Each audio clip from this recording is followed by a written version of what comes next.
ناظرین، اگلا پروگرام ہے اسوہ حسنہ۔ آپ کے سامنے نبی کریم صلی اللہ علیہ وسلم کی مبارک زندگی کو پیش کریں گے۔ بسم اللہ الرحمن الرحیم، الحمد للہ رب العالمین، والصلاة والسلام علی سید الانبیاء والمرسلین وعلی آلہ وصحبہ اجمعین، اما بعد، فقد قال رسول اللہ صلی اللہ علیہ وسلم: البر حسن الخلق والاثم ما حاک فی صدرک وکرہت ان یطلع علیہ الناس، او کما قال علیہ الصلاۃ والسلام۔ محترم ناظرین، اسوہ حسنہ میں ہمارے درس کا عنوان ہے نیکی پر دل کا مطمئن ہونا اور گناہ میں خلش کا باقی رہنا۔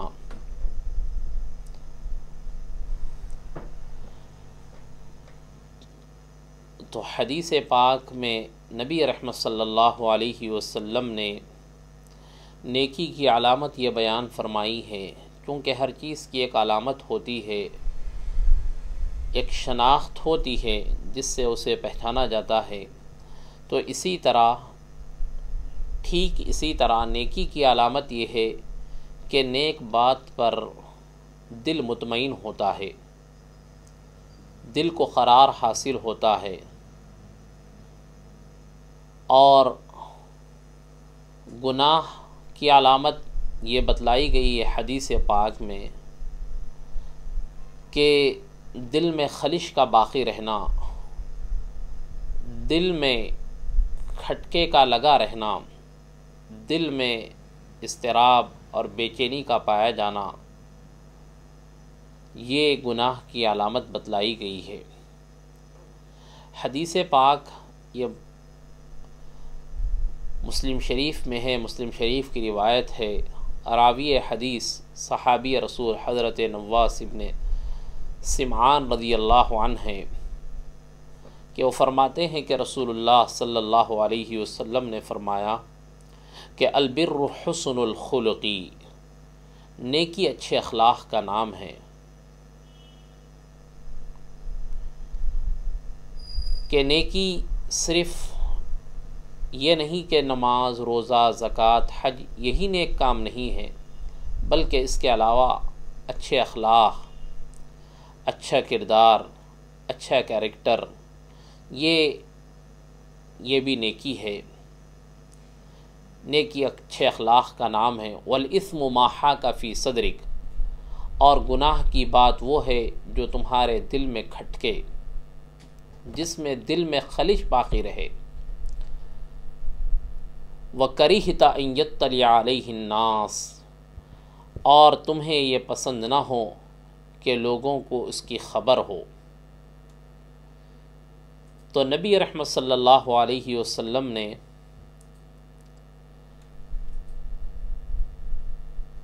گناہ کی علامت یہ بتلائی ہے کہ گناہ کی خاصیت یہ بتلائی ہے کہ گناہ کی وجہ سے دل میں کھٹکا پیدا ہوتا ہے، دل میں ایک طرح کا اضطراب، بے چینی اور خلش باقی رہتی ہے۔ یہ گناہ کی علامت بتلائی گئی۔ اور گناہ کی ایک اور علامت یہ بتلائی گئی کہ وَكَرِهْتَ أَن يَطَّلِعَ عَلَيْهِ النَّاسِ، اور تمہیں یہ پسند نہ ہو کہ لوگوں کو اس کی خبر ہو۔ جتنے گناہ ہوتے ہیں، جتنی معصیتیں ہوتی ہیں، ان کے بارے میں بندہ یہ چاہتا ہے کہ انہیں انجام دیتا ہے، ان کا ارتکاب کرتا ہے، ارتکاب کرتے ہوئے بندہ یہ چاہتا ہے کہ کسی کو اس کی خبر نہ ہو۔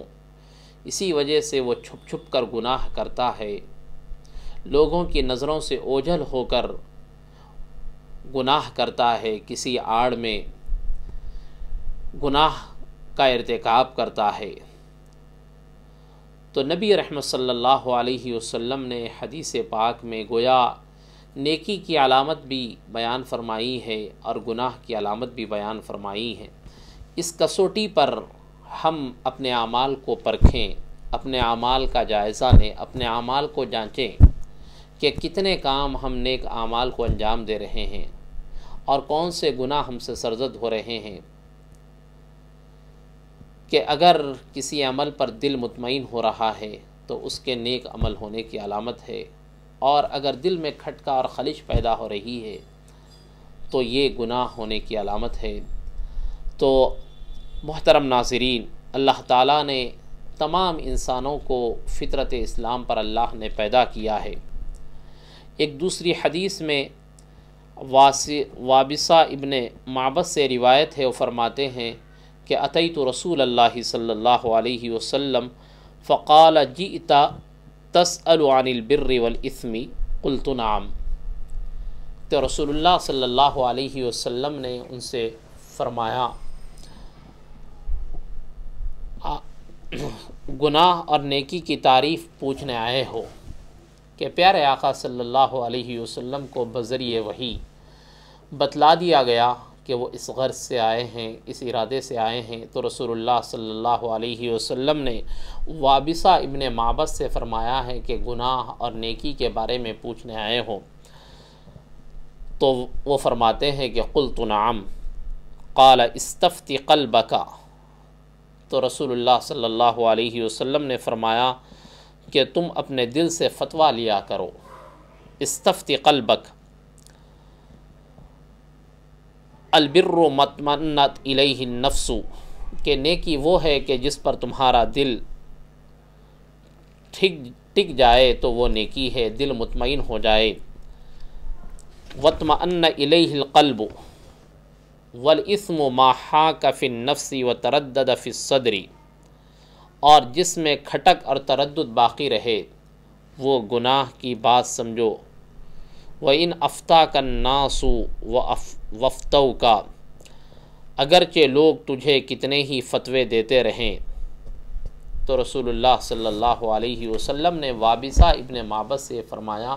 کہ جس پر تمہارا دل مطمئن ہو جائے، جس بات پر، جس عمل پر تم اسے نیکی سمجھو، اور جس عمل پر دل میں کھٹکا باقی رہے، خلش باقی رہے اور تردد باقی رہے، اگرچہ لوگ تمہیں فتوے دیتے رہیں تو تم اسے گناہ سمجھو۔ تو محترم ناظرین،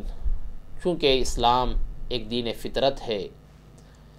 اللہ تعالیٰ نے تمام انسانوں کو فطرت اسلام پر پیدا کیا ہے، جیسا کہ پیارے آقا علیہ السلام نے فرمایا کل مولود یولد علی الفطرہ فابواہ یہودانہ او ینصرانہ او یمجسانہ، ہر پیدا ہونے والا بچہ فطرت اسلام پر پیدا ہوتا ہے، پھر اس کے والدین یا تو اسے یہودی بنا ڈالتے ہیں یا نصرانی بناتے ہیں یا مجوسی بناتے ہیں۔ تو معلوم یہ ہوا کہ ہر پیدا ہونے والا بچہ یہ فطرت اسلام پر پیدا ہوتا ہے۔ اللہ نے تمام انسانوں کو فطرت اسلام پر پیدا کیا ہے۔ ان میں ہر انسان میں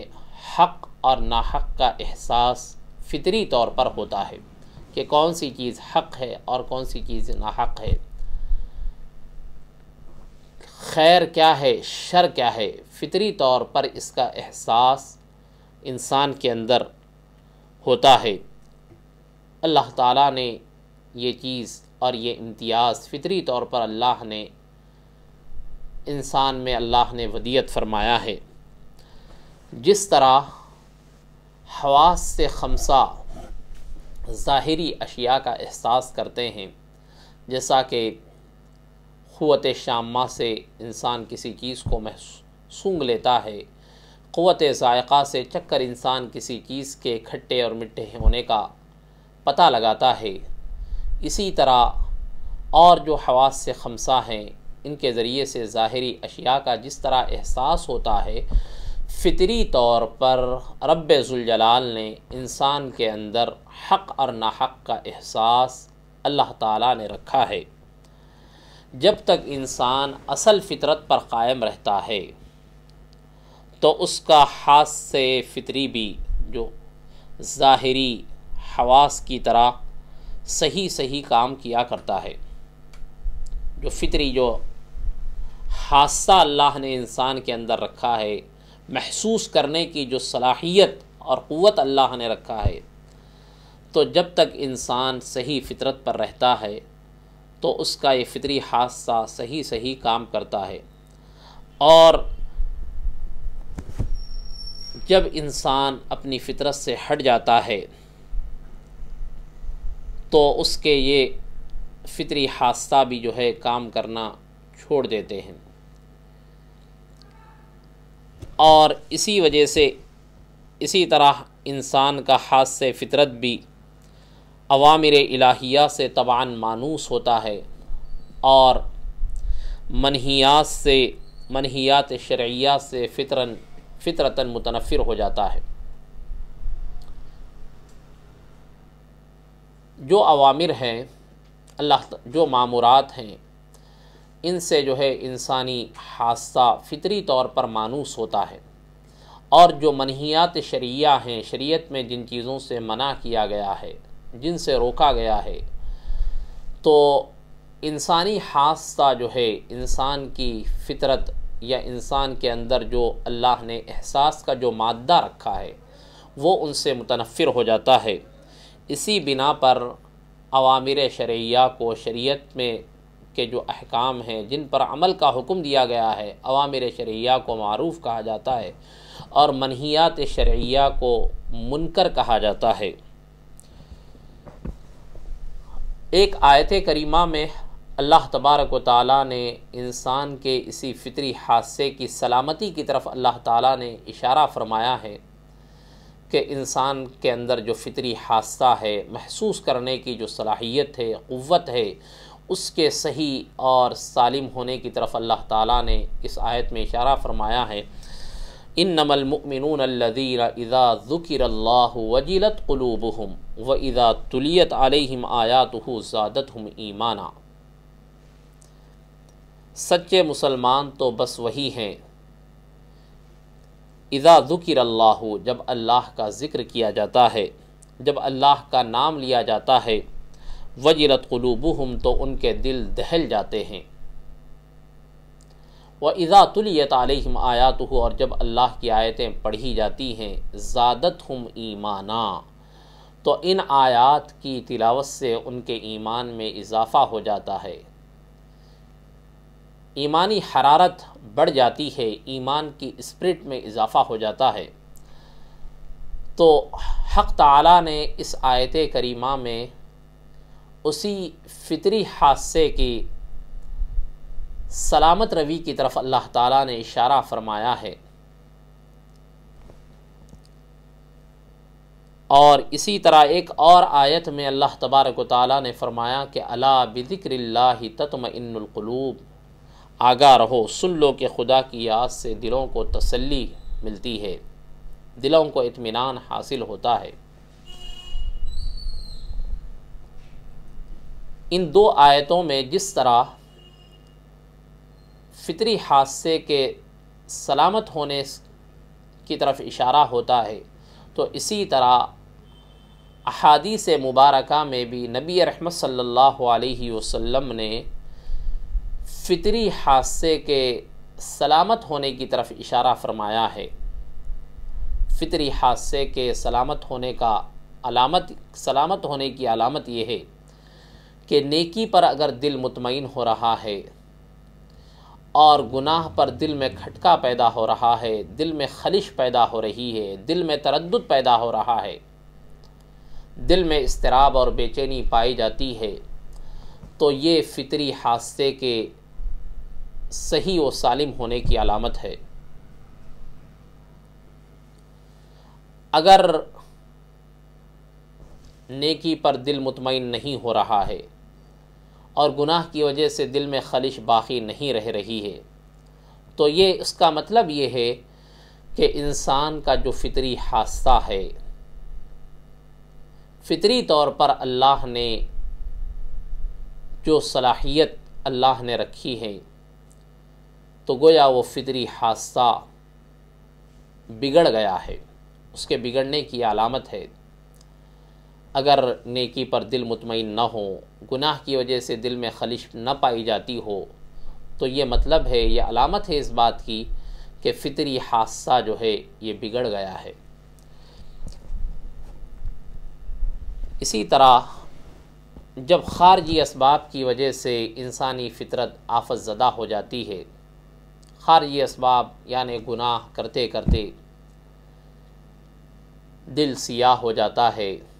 جیسے حدیث پاک میں ایک اور حدیث میں نبی رحمت صلی اللہ علیہ وسلم نے فرمایا، جب بندہ کوئی گناہ کرتا ہے تو دل پر ایک سیاہ نقطہ پڑ جاتا ہے، اور جب مسلسل گناہ کرتے رہتا ہے، گناہ پر اصرار کرتا ہے، تو اس کی وجہ سے پورا دل سیاہ ہو جاتا ہے۔ تو اسی طرح ان گناہوں کی وجہ سے، خارجی اسباب کی وجہ سے، وہ فطری حادثہ آفت زدہ ہو جاتا ہے، تو اس میں وہ احساس باقی نہیں رہتا ہے، تو نیکی پر دل مطمئن نہیں ہوتا، اور گناہ کی وجہ سے دل میں خلش نہیں باقی رہتی، تو یہ علامت ہے کہ فطری حادثے کے بگڑنے کی۔ جس طرح بیمار کے حواس صحیح کام نہیں کرتے ہیں، جس طرح کوئی آدمی بیماری میں مبتلا ہوتا ہے، کسی بھی بیماری میں مبتلا ہوتا ہے، کسی لا علاج مرض میں مبتلا ہوتا ہے، تو حواس صحیح جس طرح کام نہیں کرتے، اس کی فطرت بھی پورے طور پر کام نہیں کرتی ہے۔ بیمار ہونے کی وجہ سے جس طرح زبان کا کام ذائقہ ہے، چکھنا ہے، لیکن بیمار ہونے کی وجہ سے یہ جو حاسہ ہے، ذائقہ ہے، وہ بگڑ جاتا ہے۔ تو ٹھیک اسی طرح جب بندہ گناہ کرتا ہے، معصیتوں میں مبتلا ہوتا ہے، ان گناہوں کی آفت میں مبتلا ہوتا ہے، تو یہ جو فطری استعداد ہے، فطری حادثہ ہے، یہ بھی بگڑ جاتا ہے۔ اس کی وجہ سے نیکی پر دل مطمئن نہیں ہوتا۔ حافظ ابن رجب حنبلی رحمۃ اللہ علیہ فرماتے ہیں کہ حدیث پاک کا دوسرا جز یہ ہے کہ وَكَرِهْتَ أَن يَطَّلِعَ عَلَيْهِ النَّاسِ، یہ حدیث پاک کا دوسرا جز ہے کہ گناہ کی علامت جو ہے حدیث میں ایک تو یہ بیان کی گئی ہے کہ مَا فِي صَدْرِكَ، کہ دل میں خلش باقی رہے، اور پھر حدیث پاک کا دوسرا جملہ جس کے بارے میں حافظ ابن رجب حنبلی فرماتے ہیں کہ وَكَرِهْتَ أَن يَطَّلِعَ عَلَيْهِ النَّاسِ، اور گناہ کی دوسری علامت یہ ہے کہ تمہیں یہ ناپسند ہو کہ لوگ اس پر باخبر ہو، کہ اس گناہ کی لوگوں کو خبر ہو، لوگ گناہ کے بارے میں واقف ہوں۔ یہ گناہ کی علامت جو بیان کی گئی ہے، تو ابن رجب حنبلی فرماتے ہیں کہ کسی بات کے گناہ ہونے کے یہ سب سے بڑی دلیل ہے، کیونکہ یہ ایسی بات ہے، یہ ایسا گناہ ہے کہ اس کی برائی تمام لوگوں پر عیاں ہے، تمام لوگوں پر یہ ظاہر ہے۔ اگر ان کو اطلاع دی جائے تو وہ اس پر لوگ اعتراض کریں گے، تو یہ کسی بھی چیز کے گناہ ہونے کی سب سے بڑی دلیل ہے۔ جیسے بدعات کا حال لے لیں، خرافات کا حال لے لیں، کہ بدعات اور خرافات کے گناہ ہونے کی سب سے بڑی دلیل یہ ہے کہ اگر صحیح علم رکھنے والوں کے سامنے اگر اسے ظاہر کیا جائے، بدعات کا ارتکاب ہو، تو وہ شریعت کا صحیح علم رکھنے والے بدعات اور خرافات پر خاموش نہیں رہتے ہیں، بلکہ بدعات پر نکیر کرتے ہیں۔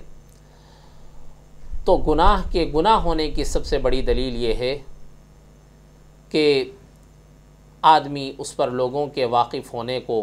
لوگوں کے باخبر ہونے کو آدمی ناپسند کرے۔ اسی لیے حضرت عبداللہ ابن مسعود رضی اللہ عنہ نے فرمایا ہے کہ جن باتوں کے متعلق کوئی حدیث نہ ملے، اس کے متعلق، ان کے متعلق قاعدہ یہ ہے کہ اگر اللہ تعالیٰ کے نیک بندے اس کو اچھی نظر سے دیکھیں تو اسی اچھی بات سمجھو۔ یہ حضرت عبداللہ ابن مسعود رضی اللہ عنہ نے ایک قاعدہ بیان فرمایا ہے کہ جن باتوں کے متعلق کوئی حدیث پاک نہ ملے، جیسے عام طور پر ہوتا ہے کہ بہت سی باتیں وہ ہوتی ہیں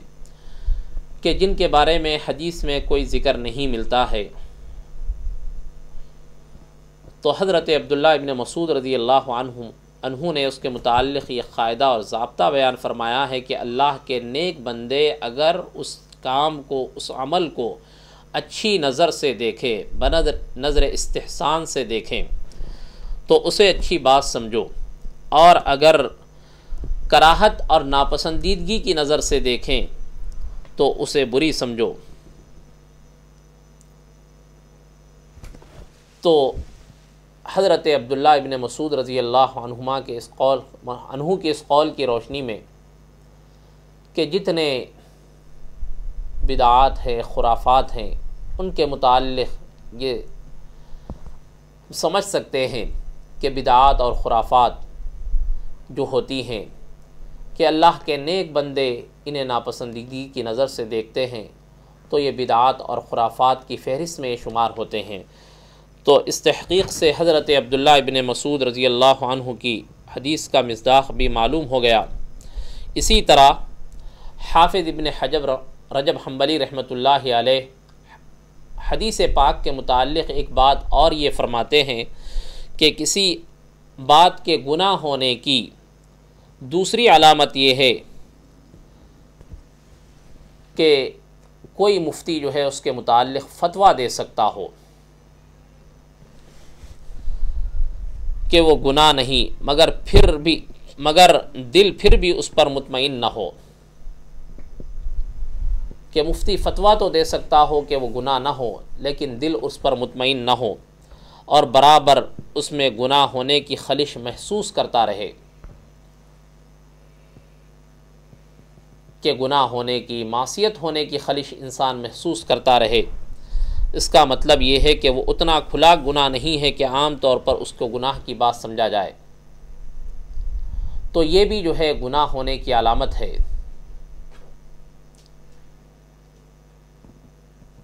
کہ دل میں کھٹک باقی رہے، دل میں خلش باقی رہے، کہ دل اس پر مطمئن نہ ہو،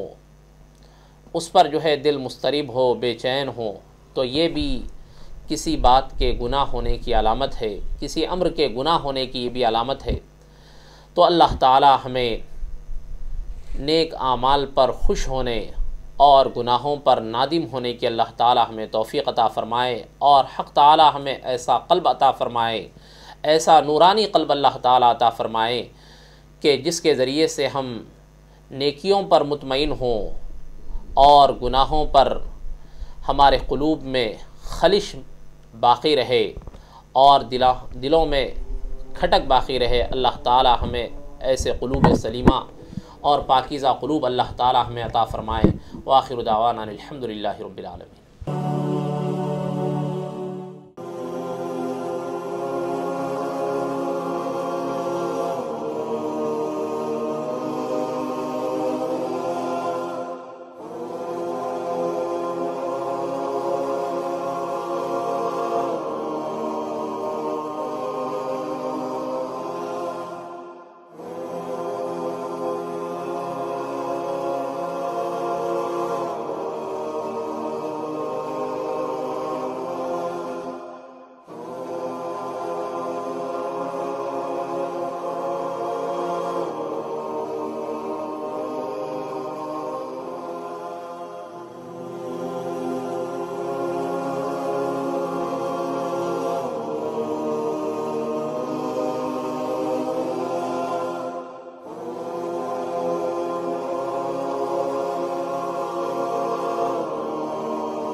کہ جتنے اچھے طریقے سے اس کی فراغت اجابت ہوگی اتنا ہی وہ صحت مند ہوگا۔ اور اس کی انہوں نے باقاعدہ ایک تعریف کی ہے کہ وہ کہتے ہیں، میں چاہتا ہوں کہ ان کے جو اصل الفاظ ہیں وہ پڑھ کے سناؤں۔ وہ کہتے ہیں، ہم معیار تندرستی جانچنے کے لیے کسی ایک عضو کے فعل کا امتحان کر سکتے ہیں۔ اس کا سب سے عمدہ طریق یہ ہے کہ ہم اپنے انہی اعضاء کو دیکھیں جن کے افعال کی جانچ بخوبی اور بآسانی ہو سکتی ہے، اور ایسے اعضاء وہ ہیں جن کو آلات ہضم کہا جاتا ہے۔ عمدہ ہاضمہ عمدہ تندرستی کی پہچان ہے۔ جب ہاضمہ عمدہ ہو تو جسم بھی بلا شبہ پوری طرح تندرست ہوتا ہے۔ اخراج فضلہ سے ہم اس بات کو بخوبی جانچ سکتے ہیں کہ ہاضمہ کی حالت کیسی ہے۔ فضلہ جسم سے ایسی شکل میں خارج ہونا چاہیے کہ جسم کا وہ مخصوص حصہ جسے مقعد یا مبرز کہتے ہیں اخراج فضلہ کے وقت بالکل صاف رہے۔ پخانہ کے مقام کا آخری سرا ایسے نادر طریقے سے بنا ہے کہ اگر پخانہ کا قوام اس مقام تک پہنچنے پر صحیح ہو تو پخانہ بلا دقت بغیر جسم کو میلا کیے خارج ہو جاتا ہے۔ مقعد یا مبرز کو صاف کرنے یا دھونے کی ضرورت بیمار انسانوں کو ہے۔ صحیح طور پر تندرست انسانوں کو اس کی ضرورت نہیں، تاہم اس سے ہرگز مراد یہ نہیں کہ اس مقام کو دھویا یا صاف نہ کیا جائے۔ مذکورہ طریق سے ہر شخص اپنے ہاضمہ کی حالت جانچ سکتا ہے کہ وہ تندرست ہے یا بیمار۔ جانچنے کا معیار بہت ہی ضروری ہے۔ یہ وہ بات ہے جسے بعض لوگوں کے تمسخر کی پرواہ کیے بغیر بے شمار تجربات و مشاہدات کے بعد بڑے ہی دعویٰ کے ساتھ کہا گیا ہے۔ فضلہ کی کیفیت و ماہیت کے بارے میں مزید وہ یہ وضاحت کرتے ہیں کہ تندرست آدمی کا فضلہ بیلن یعنی لکڑی کا وہ مدور اوزار جس سے روٹی بیلتے ہیں کی شکل کا ہونا چاہیے اور پختہ ہو مگر سخت نہ ہو۔ بدن کو خراب کیے بغیر اس سے الگ ہو جائے اور اس کا رنگ بھورا ہو، نہ سبز نہ سلیٹی مائل نہ سفید۔ فضلہ پتلا نہ ہو اور نہ خون آلودہ، اس میں کیڑے نہ ہوں۔ پتلے فضلہ کا اخراج ایسے ہی مرض کی علامت ہے جیسے کروی، خمیدہ یا مڑا ہوا شکل کا سیاہ رنگ کا سخت فضلہ۔ یہ کہ پخانہ کس قدر اور کتنی مرتبہ ہوا فضول بات ہے، اس کی کوئی اہمیت نہیں۔ وہ آگے لکھتے ہیں کہ براز یعنی پخانہ خفیف بھورے رنگ کا ملائم اور بستہ ہو، اس پر ایک لیس دار تہ پائی جائے تو جاننا چاہیے کہ ہاضمہ درست ہے۔ پخانہ کے لیے گدے کی شکل کا ہونا خارج ہوتے وقت جسم کو نہ لگے تو یہ تندرست آدمی کی فراغت کی دلیل ہے اور یہی تندرست جانور کی نشانی ہے۔ انسان کے جسم میں پخانہ کرنے کا جو مقام ہے اس کا کنارہ ایسا مناسب بنا ہوا ہے کہ اگر ہضم اپنی حالت پر ہو تو جسم کو آلودہ کیے بغیر